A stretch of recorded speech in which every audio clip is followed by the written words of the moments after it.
नमस्कार दोस्तों।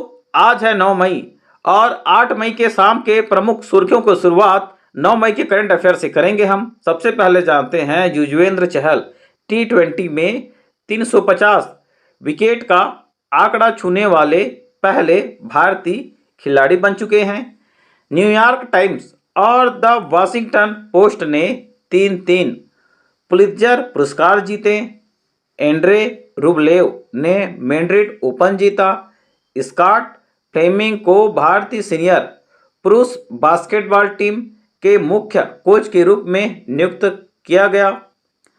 जेफरी और जितेश ने AITA जूनियर चैंपियनशिप सीरीज में लड़कों और लड़कियों के खिताब जीते हैं।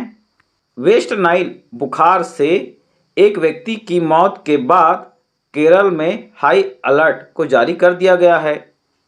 क्यूलेक्स प्रजाति के मच्छरों से फैलता है वेस्ट नाइल बुखार। विशेषताएं में देखेंगे कि मच्छर जनित वायरल संक्रमण, बुखार, सिर दर्द और मांसपेशियों में कमजोरी जैसे लक्षणों के कारण बनता है। गंभीर मामलों में तंत्रिका संबंधी रोग हो जाते हैं।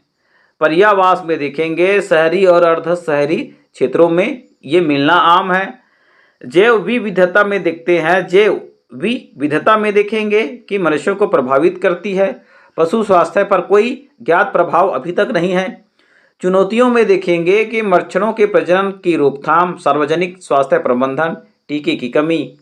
प्रसिद्ध कवि रविंद्रनाथ टैगोर की जयंती मनाई गई 8 मई को।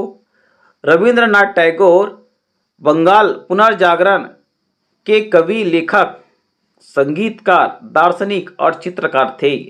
1913 में वह गीतांजलि लिखने के लिए साहित्य में नोबेल पुरस्कार जीतने वाले पहले गैर यूरोपीय और पहले गीतकार बने। उन्हें कवि गुरु विश्वकवि के नाम से जाना जाता है। उन्होंने विश्व भारती विश्वविद्यालय की स्थापना की। जलियांवाला बाग हत्याकांड के विरोध में उन्होंने अपने नाइटहुड की उपाधि को भी लौटा दिया। अब जानेंगे बाबर और अकबर के महत्वपूर्ण युद्धों के बारे में। सबसे पहले देखते हैं बाबर का शासनकाल। बाबर के शासनकाल में आप देखेंगे कि पानीपत का पहला युद्ध 1526 में बाबर बनाम इब्राहिम लोदी के साथ हुआ था। खनवा का युद्ध 1527 में बाबर बनाम राणा सांगा। चंदेरी का युद्ध 1528 में बाबर बनाम मेदिनी राय। घाघरा का युद्ध 1529 में बाबर बनाम अफगान के खिलाफ हुआ था। अब जानते हैं अकबर का शासनकाल, जिसमें पानीपत का दूसरा युद्ध 1956 में अकबर और हेमू के बीच लड़ा गया। हल्दी घाटी का युद्ध 1576 में अकबर बनाम महाराणा प्रताप के साथ हुआ। रणथंभौर 1569 का युद्ध अकबर बनाम सुरजन शाह। कलिंजर 1569 अकबर बनाम रामचंद्र। राफा पर हमला शुरू करते हुए इजराइल ने प्रमुख गाजा सीमा पर कब्जा कर लिया। राफा क्रॉसिंग पॉइंट मिस्र और फिलिस्तीन की गाजा पट्टी के बीच एकमात्र क्रॉसिंग पॉइंट है। यह मिस्र फिलिस्तीन सीमा पर स्थित है। मिस्र और इजराइल के बीच 2007 के समझौते के तहत मिस्र क्रॉसिंग को नियंत्रित करता है, लेकिन राफा क्रॉसिंग के माध्यम से आयात के लिए इजराइल की मंजूरी की आवश्यकता होती है। राफा भूमि बंदरगाह को सलाह अल दीन गेट के रूप में जाना जाता है। यह क्षेत्र भूमध्य सागर से सटा हुआ है। चीन के जू फेईहोंग को भारत ने अपना नया राजदूत नियुक्त किया। श्रीजू सन वेईदोंग का स्थान लेंगे, जिन्होंने अक्टूबर 2022 से भारत में अपना कार्यकाल को पूरा किया था। पूर्वी लद्दाख सैन्य गतिरोध को लेकर दोनों देशों के बीच जमे संबंधों के बीच चीनी राष्ट्रपति शी जिनपिंग ने 18 महीने की लंबी देरी के बाद वरिष्ठ राजनयिक जू फेईहोंग को इस पद पर नियुक्ति किया है। चीन की राजधानी है बीजिंग। प्रीमियर है ली कियांग। आधिकारिक भाषा है mandarin। काइरेन विल्सन ने पहला स्कूनर खिताब जीता है। काइरेन विल्सन ने जैक जोन्स को हराकर अपनी पहली विश्व स्कूनर चैंपियनशिप जीती, जिससे वह अपना 6वां रैंक खिताब पहला ट्रिपल क्राउन जीतने के बाद अपने कैरियर के उच्चतम विश्व नंबर 3 पर पहुंच गए। क्रूसिबल ने विल्सन की जीत उन्हें चैंपियनशिप जीतने वाले 23वें खिलाड़ी के रूप में चिन्हांकित करती है, जिन्होंने 5 लाख यूरो का पुरस्कार और 2022 यूरोपीय मास्टर्स के बाद उनका पहला खिताब हासिल किया। वह एक अंग्रेजी पेशेवर स्कूनर खिलाड़ी हैं। वह एक अंग्रेजी पेशेवर स्नूकर खिलाड़ी हैं। स्कॉट फ्लेमिंग को भारतीय पुरुष बास्केटबॉल टीम का मुख्य कोच नियुक्त किया गया। स्कॉट फ्लेमिंग भारत की भारतीय सीनियर पुरुष बास्केटबॉल टीम के मुख्य कोच के रूप में वापसी हुआ है। वह एक अमेरिकी कॉलेज के पेशेवर बास्केटबॉल कोच हैं। उनके पास 38 साल का कोचिंग अनुभव है। इससे पहले उन्होंने NBA इंडिया में बास्केटबॉल संचालन के वरिष्ठ निदेशक के रूप में कार्य किया था। वह पहले भारतीय राष्ट्रीय बास्केट टीम के मुख्य कोच थे, जिन्होंने 2012 से 2015 तक प्रशिक्षित किया था। जेफरी और जितेश ने AITA जूनियर चैंपियनशिप सीरीज के खिताब को जीत चुके हैं। जेफरी और जितेश ने AITA जूनियर चैंपियनशिप सीरीज के खिताब जीते हैं। जेफरी कुसविन और जितेश कुमारी ने MM पब्लिक स्कूल पीतमपुरा में दबदबा बनाते हुए AITA junior championship series tennis में लड़कों और लड़कियों के खिताब को जीते हैं। गहन फाइनल में कुसविन ने 3 सेट में मैच के अनमोल सैनी पर जीत हासिल की, जबकि कुमारी ने नीलाक्षी लाठेर के खिलाफ सीधे सेटों में अपनी जीत सुनिश्चित किया। एकल सेमीफाइनल में हार के बावजूद लक्ष्य दहिया ने युगल खिताब जीता। एंड्रे रूबिल ने मैड्रिड ओपन का खिताब जीत चुके हैं। 26 वर्षीय रूसी खिलाड़ी है जो पूरे टूर्नामेंट में स्वास्थ्य समस्याओं से जूझता रहा, लेकिन हार नहीं माना और बीमारी से उबर गया। शुरुआती सेटों में गिरावट के कारण उसने केवल 3 घंटे से भी कम समय में अपना दूसरा मास्टर्स 1000 खिताब जीत लिया। उन्होंने फाइनल में फेलिक्स आगर अलियासीमे को हराया। उन्होंने फाइनल में पहुंचने के लिए पहले कार्लोस अल्कराज और अमेरिकी टेलर फिट्ज को बाहर कर दिया था। वह एक रूसी पेशेवर टेनिस खिलाड़ी हैं, एंड्रे रूबलेव। अब जानते हैं कि जो पुलित्जर पुरस्कार 2024 ये 2 भागों में बटा हुआ है।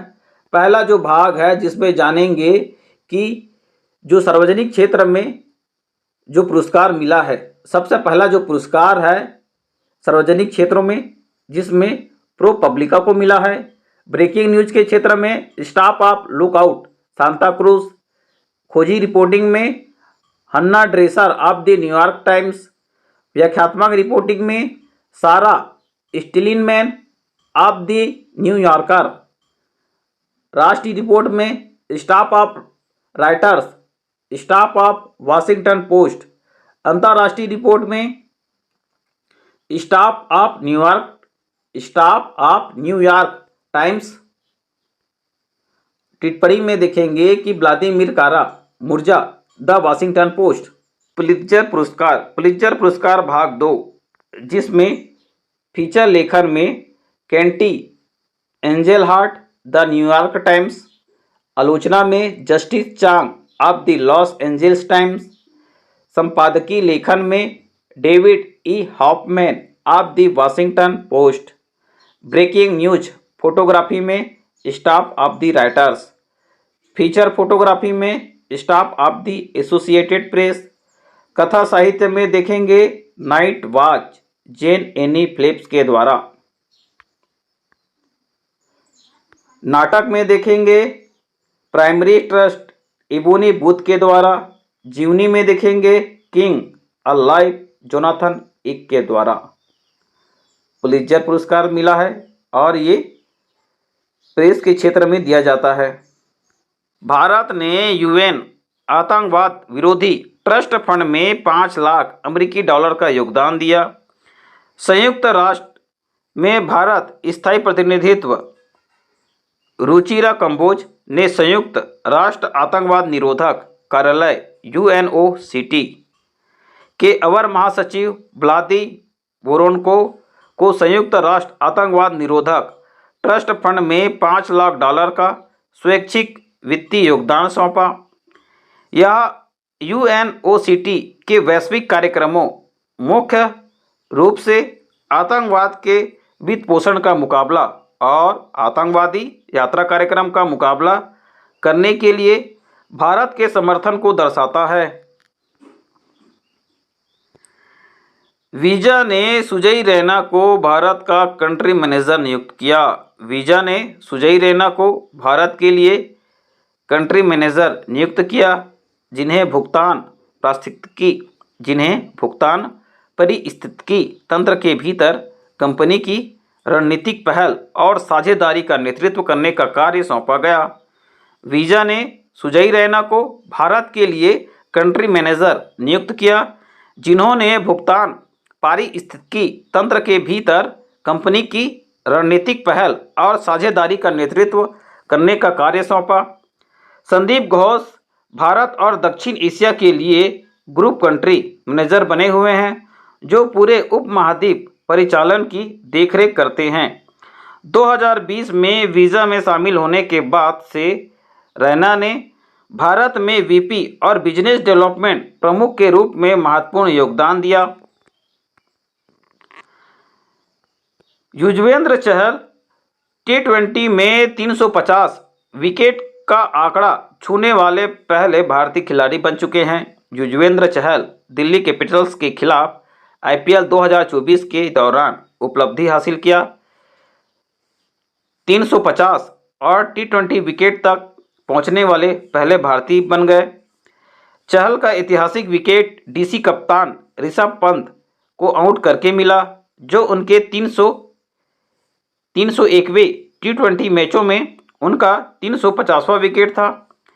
वह 350 T20 विकेट क्लब में रशीद खान, सुनील नरेन, इमरान ताहिर, शकीब अल हसन जैसे शीर्ष 4 स्पिनरों के बाद 5वें स्थान में शामिल हो गए हैं।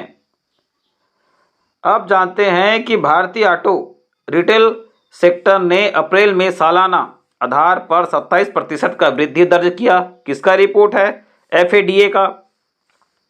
भारतीय ऑटो रिटेल सेक्टर में अप्रैल 2024 में 27% की वृद्धि देखी गई, जिसमें 2 वाट, 3 वाट PV, ट्रैक्टर और CV जैसे कंपनी के सेगमेंट में स्थिर ईंधन की कीमतों, सकारात्मक मानसून पूर्वानुमान, त्योहारी और शादी के मौसम की मांग के कारण वृद्धि दर्ज की गई।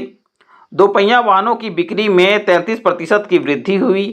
इसके बाद यात्री वाहनों की बिक्री में 16% की वृद्धि हुई। Federation of automobile dealer association FADA ने इस रिपोर्ट का खुलासा किया। गेम ऑफ थ्रोन्स के अभिनेता हैं इयान गेल्डर का 74 वर्ष की आयु में निधन हो चुका है। गेम ऑफ थ्रोन्स में केविन लेनिस्टर की भूमिका के लिए प्रशंसित इयान गेल्डर का 74 वर्ष की आयु में निधन हो गया है। उनके पत्नी बेन डेनियन ने गेल्डर की मृत्यु की घोषणा की। इसका कारण पित्त नली में कैंसर से चल रही तीव्र लड़ाई को बताया है।